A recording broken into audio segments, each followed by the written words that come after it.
আউযু বিল্লাহি মিনাশ শাইতানির রাজিম। বিসমিল্লাহির রহমানির রহিম।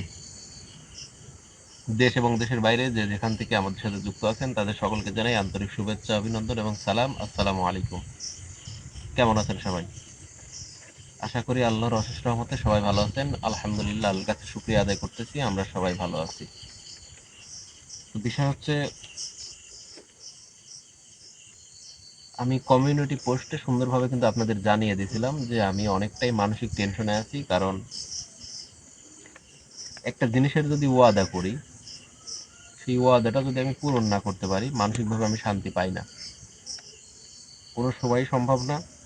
যেভাবে ওয়াদা করছিলাম, অনেক বড় একটা কাজ। তো যাই হোক, বিপদে পড়লে মানুষ চেনা যায়।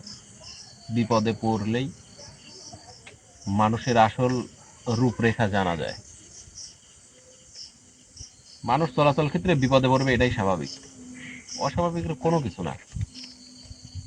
শুধু মানুষ না, দেখেন, আমরা তো বিপদের মধ্যে আছি, তারপরেও আরো বিপদের মধ্যে আছে হচ্ছে এই বিগত দিনে যে আমি কাজটা হাতে নিছি, সেখানে কিছু দরবেশ হুজুর, কিছু তান্ত্রিক, তারা কিন্তু ওখানে বন্দি আছে।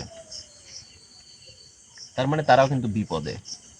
তো এই যে বিপদ, তাদেরকে বিপদ থেকে উদ্ধার করার জন্য আমি ওয়াদাবদ্ধভাবে, প্রতিশ্রুতিবদ্ধভাবে তাদের কাছে আমি ওয়াদা দিয়ে আসছি। এটা ওয়াদা পূরণ করার ক্ষেত্রে আমার যত বিপদ আসুক, আমার যত যাই ক্ষতি হয়ে যাক, আমি বিন্দু মাত্র পিছু পা হটবো না ইনশাল্লাহ। আপনারা পাশে থাকেন বা না থাকেন, তাতে আমার বিন্দু মাত্র কোনো আফসোস নেই। কারণ হয়তোবা সবার পরিবেশ একরকম না, কিন্তু আমি আমার দেয়া ওয়াদা মোতাবেক আমার কাজ ইনশাল্লাহ হয়তোবা ধীর গতিতে হচ্ছে, তারপরে আমার যথাসাধ্য আমি চেষ্টা করে যাচ্ছি সেই কাজটা সম্পন্ন করার জন্য। যাই হোক, আলহামদুলিল্লাহ, মোটামুটি আমার একটা জমি বন্ধক থাকার কথা বলছিলাম, আলহামদুলিল্লাহ ওটা হয়ে গেছে। ওটার যে অর্থ আমি পাইছি সেটা দিয়ে আলহামদুলিল্লাহ মোটামুটি আহ, অনেকটাই ম্যানেজ হয়ে যাচ্ছে, প্রায় 80% মেকআপ হয়ে যাচ্ছে। তো আমি ওই বিষয়ে একটু আলাপ করব দরবেশ হুজুরের সাথে। দরবেশ হুজুরকেও একটা কাজ দেয়া আছে, দরবেশ হুজুর এবং সাহাবী হুজুরকে গুরুত্বপূর্ণ সেই জায়গাটার একটা কাজ দেয়া আছে, সেই কাজের বিষয়ে আলোচনা করব। এবং আমরা আলোচনার পরিপ্রেক্ষিতে ওনারা যদি অনুমতি দেয়, তাহলে ইনশাল্লাহ আগামীকালকে সেই জায়গাতে যাব। আপনারা সবাই একটু প্রাণ খুলে দোয়া করবেন, আল্লাহ তাআলা আমাকে যে ওয়াদাটা করেছে সেটা যেন আমি সম্পূর্ণভাবে পূরণ করতে পারি, এই দোয়াটা অবশ্যই করবেন। তো দেখতে পাচ্ছেন আমার সামনে আছে আরিফ, আসসালামু আলাইকুম। ক্যামেরায় আছে মিরাজুল ভাই, আসসালামু আলাইকুম। আছে রাসেল। তো বিষয় হচ্ছে, আরিফ, জি ভাই। কেমন আছো? আলহামদুলিল্লাহ ভাই, ভালো আছি। হয়তোবা মানে আমার ভালোবাসার মানুষ, আমরা যখন ক্যামেরার সামনে আসি, লাইভে আসি, তখনই কিন্তু বুঝতে পারে তারা যে আসলে আমরা কোন অবস্থাতে আছি। জি। নাহলে কিন্তু বোঝানো বড় কঠিন। হ্যাঁ। হয়তোবা দু একজন ফোন করে যে হাফিজ ভাই কি অবস্থা, কেমন আছেন, কাজের কি অবস্থা, এটা জিজ্ঞাসা করে হয়তোবা দুই একজন। কিন্তু আমরা যে লাইভগুলো করছি, ওই লাইভে মোটামুটি 5,000-এর মতো লাইভে লোক দেখছে। হয়তো 5,000 মানুষ একটু উদ্বিগ্নের মধ্যে আছে যে আসলে হাফিজ ভাই কাজটা কত দূরের সামনে আগাচ্ছে বা আগাতে পারবে নাকি, এরকম কিন্তু একটা উদ্বিগ্নের মধ্যে থাকে। আর বাস্তবের মুখোমুখি কিন্তু আমরা সবাই। হ্যাঁ, আমরা সবাই আছি এখন বাস্তবের মুখোমুখি। আমরা কিন্তু বুঝতে পারতেছি, আমরা প্রতিনিয়ত দেখতেছি যে আমাদের সাথে কি ঘটতেছে বা আমরা কতদূর কিভাবে দৌড়াদৌড়ি পারতেছি, এটা কিন্তু হ্যাঁ। সবাইকে বোঝানো সম্ভব না। না। সম্ভব কি? না। সম্ভব না। এই কারণেই কিন্তু আমি কাউকে এইভাবে বোঝাতে দেই নাই বা বুঝতে দেই নাই বা বলিও নাই এইভাবে। আমি শুধু এতটুকু কমিউনিটি পোস্টে বলছি যে আমি একটু টেনশনের মধ্যে আছি, মানসিক টেনশনের মধ্যে আছি। আসলে যে কাজটা নিছি অনেক বড় কাজ, হ্যাঁ, এটা অনেক বড় কাজই। কিন্তু তাদেরকে মুক্ত করা লাগবে। মানে সবাইরই আপনি কিন্তু একটা স্বাধীনতা আছে, আপনি এখন কথা দিয়ে আসছেন ওই জায়গায় থেকে, এখন আপনার তো এই কাজটা তো করতেই হবে। করতেই হবে। তো যাই হোক, আলহামদুলিল্লাহ, আমার যদি একটু ক্ষতি হয়ে যায়, তারপরেও কিন্তু আমি বলছি যে আমি পিছু পা হটবো না। কারণ হয়তোবা আমি যেটা ক্ষতি করতেছি, আমার যেটা ক্ষতি হচ্ছে ব্যক্তিগতভাবে, আজ না হোক কাল, কাল না হোক পরশু, হয়তো বা ইনশাল্লাহ আল্লাহ যদি তৌফিক দান করে পূরণ হয়ে যাবে হ্যাঁ ইনশাল্লাহ। কিন্তু এই যে তাদেরকে বন্দি জীবন থেকে যে মুক্ত করবো, বা এরকম যে আমি সামনে আশায় আছি, এটা যদি করতে পারি, আমার মনে হয় তাদের কাছ থেকে যে দোয়া ভালোবাসা যে পাবো, এটা কোনো কিছুর সমতুল্য কিন্তু হয় না। হ্যাঁ আর ওখানে কিন্তু মানে যেন তেন উপসর্গ কিন্তু ওখানে বন্দি না নাই। ওখানে বন্দি আছে 21,000 দরবেশ, 21,000 তান্ত্রিক এবং তাদের একটা সর্দার। হ্যাঁ অতি মূল্যবান তারা। তারা খারাপ কাজ করবে না বিধায় কিন্তু তারা ওখানে বন্দি আছে। হ্যাঁ, তাহলে অবশ্যই তারা আল্লাহওয়ালা, পরহেজগার, অবশ্যই তারা ভালো। তা না হলে তোরা তো বন্দি থাকতো না। বন্দি থাকতো না। তাদের সাথে যে বিনিময়টা হয়েছে সেটা কিন্তু ওনারা চায় নাই যে আমরা এই বিনিময় করব। এই কারণে কিন্তু তারা বন্দি। তো তাদেরকে মুক্তি করার জন্য আমি ওয়াদা করছিলাম যে আমার জীবনও যদি যায় সেটাও আমি দিতে প্রস্তুত। তো যাই হোক, আলহামদুলিল্লাহ, হয়তো অল্প কিছু সামান্য ক্ষতি হচ্ছে, এটা বিষয় না। আল্লাহ তাআলা হয়তো বা যদি ইচ্ছা করে পরিপূর্ণ করে দিতে সময় লাগবে না। তাহলে এখন আমি একটু দর্শকদের সাথে কথা বলবো। তাকে বিশেষ কিছু কাজ দিয়ে আছে। এই আলোচনা, এই বৈঠকটা অবশ্যই অবশ্যই আপনারা দেখবেন, কেউ মিস করবেন না। ইনশাল্লাহ এই বৈঠকের মাধ্যমে আপনারা অনেক মূল্যবান কিছু তথ্য আপনারা জানতে পারবেন। অবশ্যই লাইভটি শেষ পর্যন্ত দেখবেন। দয়া করে কমেন্টস করে একটু দোয়া দিয়ে যাবেন আমাদের জন্য। জাভেদ ভাই, আপনার উপর দোয়া থাকলো, ইনশাল্লাহ কাজটা সামনের দিকে এগিয়ে নিয়ে যান। আপনাদের দোয়া ভালোবাসা দিয়ে কিন্তু আমি সুন্দরভাবে কাজটা সম্পন্ন করতে চাই। বেশি কোনো কিছু চাই না। তুমি কি প্রস্তুত আছো? জি ভাই। আউযু বিল্লাহি মিনাশ শাইতানির রাজিম। বিসমিল্লাহির রাহমানির রাহিম।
আসসালামু আলাইকুম ওয়া রাহমাতুল্লাহ। ওয়ালাইকুম আসসালাম। হুজুর কেমন আছেন? আলহামদুলিল্লাহ ভালো আছি বাবা, তুই কেমন আছিস? আলহামদুলিল্লাহ ভালো আছি। কেমন ভালো আছি সেটা কিন্তু আপনি জানেন। আমি জানি। প্রতিনিয়ত আপনার সাথে কথা হচ্ছে, প্রতিনিয়ত আপনি আমার সাথে ভালো মন্দ সবকিছু খেয়াল রাখতেছেন, দেখভাল করতেছেন। বিষয় হচ্ছে হুজুর, মূল্যবান কিছু কথা আমার মাধ্যমে, আপনার মাধ্যমে সবার উদ্দেশ্যে জানানোর জন্য কিন্তু আপনাকে আজকে আসনে হাজির করলাম। হ্যাঁ আমি বুঝতে পারছি, বল। তো আপনি কিন্তু জানেন যে আমি যে কাজটা হাতে নিছি, যে কবরস্থানের যে কাজটা, ওটা কিন্তু একটা পরিত্যক্ত কবরস্থান। হ্যাঁ ওখানে যে বেশ কিছু ধরনের ঘটনা কিন্তু ঘটতেছে, আমরাও কিন্তু সম্মুখীন হয়েছি। হ্যাঁ আপনি অবশ্যই অবগত আছেন যে সেখানে কিছু বন্দী গোত্রের আপনাদের গোত্রের কিছু আপনার দরবেশ হুজুর আছে। দরবেশ হুজুর সেখানে বন্দী আছে এবং প্রান্তিক বন্দী আছে। তাদেরকে মুক্ত করার জন্য বিশেষ কিছু চাহিদা করা হয়েছে। হ্যাঁ আমি কিন্তু ওয়াদাবদ্ধ যে সেই চাহিদা পূরণ করার জন্য যদি আমার জীবন চলে যায় আমি পিছু পা হব না। দেখুন হুজুর, আপনাকে এবং সাহাবী হুজুরকে যে কাজটা দেয়া হয়েছে, সেই কাজটা মানে কত দূর, আমি ওই জায়গাতে কবে যেতে পারবো? তার আগে তুই এই কথাটা বল যে তোর কাজ কত দূর আগাইছে? আমার কাজ হুজুর, মানে আমি সর্বোচ্চ বর্তমানের জন্য বলতেছি, আমি সর্বোচ্চ প্রথমত আমি দরবেশ হুজুরদের মুক্ত করার জন্য যে 21টা ছাগলের দাবি উঠছে, যে 21টা ছাগলের রক্ত সেখানে দেয়া লাগবে, সেটার জন্য আমি সম্পূর্ণ প্রস্তুত।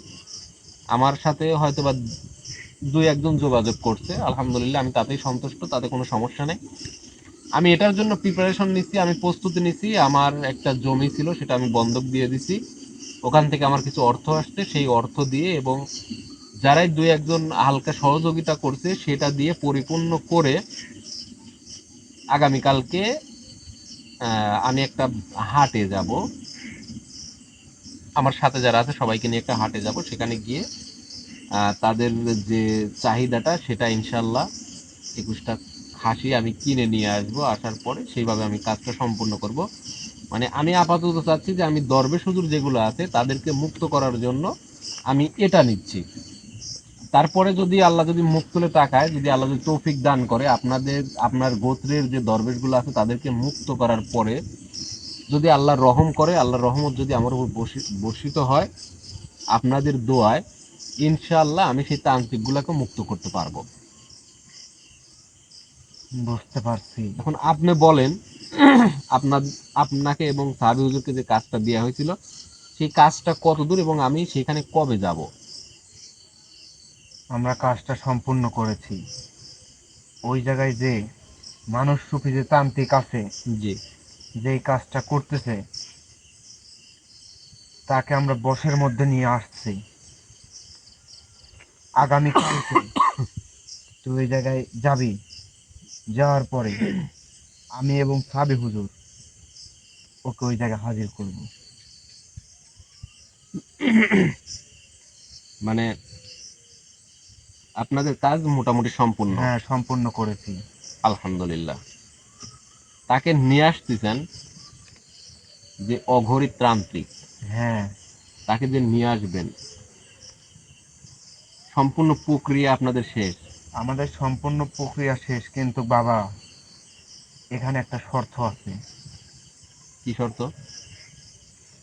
আমরা যখন নিয়ে আসবো ওকে, জি। ওর ওই সময় বশ করা থাকবে। ওই কবরস্থানের ভিতরে যখন ও প্রবেশ করবে, জি। ওই জায়গায় বড় জোর গেলে ও 4 থেকে 5 মিনিট বশ অবস্থায় থাকবে। 4-5 মিনিট পরে ওর বশ কেটে যাবে।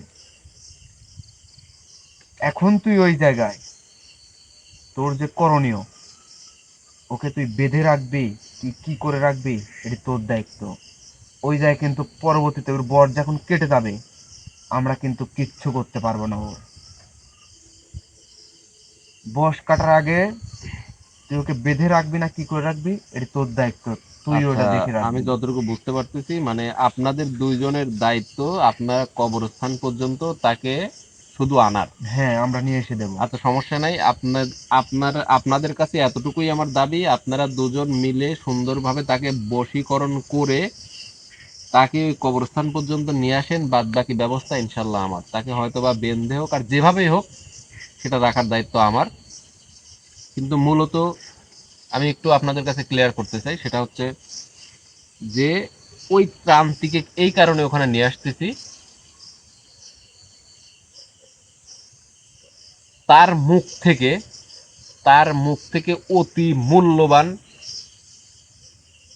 কোনো কিছু হয়তোবা পেশ করবে এবং তাকে ওই জায়গায় এরকম কার্যকলাপ কি কারণে করছে সেটা কিন্তু তার মুখ থেকে আমরা শুনবো। এই কারণে কিন্তু আমি সাহাবী হুজুর এবং দরবেশ হুজুরকে আমি তার পিছনে লাগাই দিছি যে যে কোনো মূল্যে যে কোনো বিনিময়ে তাকে বশীকরণ হোক আর যেভাবে হোক আপনারা দুইজন তাকে সেই কবরস্থানে যে কোনোভাবে উপস্থিত করবেন। তো আলহামদুলিল্লাহ আমি অনেক খুশি হলাম যে তাদের কার্যক্রম মোটামুটি সম্পন্ন, আগামীকালকে তাকে নিয়ে আসবে। অনেক খুশি হলাম। তো হুজুর, ছোট্টভাবে দুইটা কথা বলি। বল। সামনে আমি আগামীকালকে হয়তোবা সেখানে যাব। আবহাওয়া যদি পরিষ্কার থাকে, ইনশাল্লাহ সবকিছু যদি ঠিকঠাক থাকে, আগামীকালকে আমি যাব। তারপরেও একটা কথা বলি, সেটা হচ্ছে মানে আনিত কোনো বিপদ, সামনে আগত কোনো বিপদ মানে ওখানে আমাদের জন্য অপেক্ষা করতেছে কিনা, বা এরকম কোনো আভাস কি পাইছেন যে সামনে হয়তো ওখানে গেলে বড় কোনো ধরনের বিপদ আমাদের উপর দিয়ে বা আমাদের টিমের উপর দিয়ে বা সবার উপর দিয়ে আসতে পারে? না, আমি আপাতত কোনো বিপদ দেখতেছি না, কিন্তু বিপদ একটাই, যে ওই তান্ত্রিক ওই কবরস্থানের ভিতর ঢোকার পরে 5 মিনিট পরে কিন্তু ওর কিন্তু বস কেটে যাবে। বিপদ খালি আমি এই একটাই দেখতে পাচ্ছি, এখন ওই জায়গায় তোর কন্ট্রোল করতে হবে। তুই কি দিয়ে কন্ট্রোল করবি, এটা তোর দায়িত্ব। ঠিক আছে, সমস্যা নেই। আমি যে কোনো ভাবে, আমরা ওখানে বেশ কিছু মানুষ থাকবো, ইনশাল্লাহ যে কোনো ভাবেই আমি সেখানে তাকে বেঁধে হোক বা আমি তাকে সবাই মিলে ধরে হোক, যে কোনো ভাবে সেখানে ধরে রাখার ব্যবস্থা করব। আর আপনাদের কাছে একটাই অনুরোধ, আমরা আগামীকালকে ওখানে যাব, আপনার এবং সাহাবি হুজুর, আপনারা দুইজনই ওখানে উপস্থিত থাকবেন। সার্বিকভাবে আপনারা সহযোগিতা করবেন।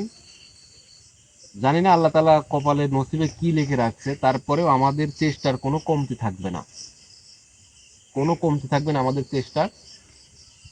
আর আমার বিশ্বাস ওই ত্রান্তিক যদি ওখানে হাজির হয়, আপনারা যদি হাজির করতে পারেন, আমরা তার মুখ থেকেই জানতে পারবো ওই তান্ত্রিক এবং দরবেশ হুজুরদের কোথায় বন্দি করে রাখছে, কেমনে বন্দি করে রাখছে, তাদেরকে কেমনে উদ্ধার করব। সব কিছু কিন্তু আমার বিশ্বাস যে ওই তান্ত্রিকের মুখ থেকেই আমি জানতে পারবো। তোর কোনো টেনশন করা লাগবে না, বলেছি তো যে ওই তান্ত্রিককে আমি আর সাহাবী হুজুরের দায়িত্ব, এই দুজন মিলে ওকে নিয়ে আসবো ওই জায়গায়। তোর কোনো টেনশন করা লাগবে না। তাহলে কি আমি এদিকে ফুল প্রস্তুতি নিয়ে নেব যে আগামীকালকে আমি হ্যাঁ, ওখানে তুই যাচ্ছি? ফুল প্রস্তুতি নিয়ে যা ওই জায়গায়। আচ্ছা, আমি এতটুকু করতে পারবো, মানে আমার সাধ্যের মধ্যে যতটুকু কুলাচ্ছে আমি সর্বোচ্চ সর্বপ্রথম সেই দরবেশ হুজুরদের যে করির মধ্যে বন্দি করে রাখছে, হ্যাঁ, আমি সর্বপ্রথম আগে সেই দরবেশ হুজুরদেরকে মুক্তি করব। ঠিক আছে, তুই ওইটাই কর, তুই ধীরে ধীরে কর, সমস্যা নাই। কিন্তু যেহেতু তুই ওই জায়গায় কথা দিয়ে আসছিস, জি, তুই কথাটা তুই রাখে। ইনশাল্লাহ সমস্যা নেই, আমার মতো করে আমি সর্বোচ্চ চেষ্টা করতেছি। আর আপনারা আজকেও কাজ করবেন, এবং সেই অঘরী তান্ত্রিকটা অনেকটাই খারাপ, আমিও যতটুকু জানি, আপনিও বলছেন, সাবিউজেরও বলছে, অনেক কষ্ট করে তাকে বশে আনতেছেন বা বশীকরণ করতেছেন, তাকে ওই জায়গা পর্যন্ত পৌঁছানোর জন্য আপনাদের এই মানে আত্মত্যাগ, এত কষ্টের মূল্য আমার দেওয়ার সামর্থ্য নাই, আমি দিতেও পারবো না কোনোদিন। আপনাদের এই ভালোবাসা, আমার প্রতি যে ভালোবাসা, যে দয়া দেখালেন, এটা আসলে পরিশোধ করার মতো কোনো ঋণ না। এটা কোনো কষ্ট না আমাদের থেকে। ওই দরবেশ হুজুর এবং ওই তান্ত্রিক গুলো আরো কষ্টের মধ্যে আছে, তুই তাদেরকে উদ্ধার কর। এই কারণেই শুধু আপনার গোত্রের যে দরবেশ হুজুরদের কথা শুনলে মনটা এমনি শীতল হয়ে যায়। একটা দুইটা না, 21,000, 21,000 দরবেশ হুজুর যে ওখানে বন্দি করে রাখছে, তান্ত্রিক গুলারে বন্দি করে রাখছে, তাদের যে আত্মনাদ, তারা যে আল্লাহর ইবাদত বন্দিগি করতে পারতেছে না, এই যে বন্দি করা, বন্দি অবস্থায় তারা আছে, তাদের কথা শুনলে আমার মনে হয় যে আমি কি কারণে এত মানসিক টেনশনে, এত সমস্যার মধ্যে থাকার পরেও আমি তাদেরকে মুক্ত করার জন্য আমার সর্বোচ্চ, আমার যতটুকু সামর্থ্য ছিল সেটুকু দিয়ে কিন্তু আমি আমি তো তাদেরকে। জানি তুই যেটুকু দিয়ে তুই চলাফেরা করছিস, তোর শেষ সম্বলটুকাও তুই দিয়ে দিয়েছিস তাদের জন্য। হুজুর, তাও আমি চাই যে আপনার আপনার গোত্রের যে দরবেশ হুজুর, তারা মুক্তি পাক, তারা আমার জন্য দোয়া করুক, আমার ভালোবাসার মানুষদের জন্য দোয়া করুক, সবার জন্য দোয়া করুক। আমি এতটুকুই চাই, সবার বিপদে আপদে, কেউ কিন্তু আপনাদের থেকে আপনাদের ক্ষমতা চায় না, আপনাদের থেকে ধন দৌলত চায় না, সবাই চায় কি আপনারা, আপনাদেরকে যারা সহযোগিতা করতেছে এই মুক্তি, এই বন্দির মুক্তির সময়, আপনারা শুধু তাদের জন্য একটু দোয়া করবেন এবং তাদেরকে শুধু একটু দেখভাল করবেন, আল্লাহ তাআলা যেন তাদেরকে বালা মুসিবত থেকে রক্ষা করে। এতটুকু যদি করতে পারেন, আর কারোর কোনো চাহিদা নাই। শোন, আমার দোয়া সব সময় তোর যে ভালোবাসা মানুষগুলো আছে সবার উপরেই থাকবে এবং আছে। যে 21,000 যে দরবেশ হুজুর আছে, ওদেরকে যে পাবে তার জীবনে মনে কর যে এত সুখী হবে যে ওর জীবনে কোনোদিন কল্পনাও করতে পারবে না যে আমি কি পাইছি। যার নসিবে আছে সে যে পাবে সেই বুঝতে পারবে তারা কেমন। বিষয় হচ্ছে, মানে যে দরবেশ হুজুর গুলাকে মুক্ত করব, একটা দরবেশ হুজুরকেও আমি আমার সঙ্গে রাখবো না। তাদের দেয়া ওয়াদা মোতাবেক ইনশাআল্লাহ যারা আমার পাশে দাঁড়াইছে আমি তাদের সবারই নাম, যে কয়েকজনই দাঁড়াইছে আমি তাদের নাম লিখে রাখবো, লিখে রাখতেছি।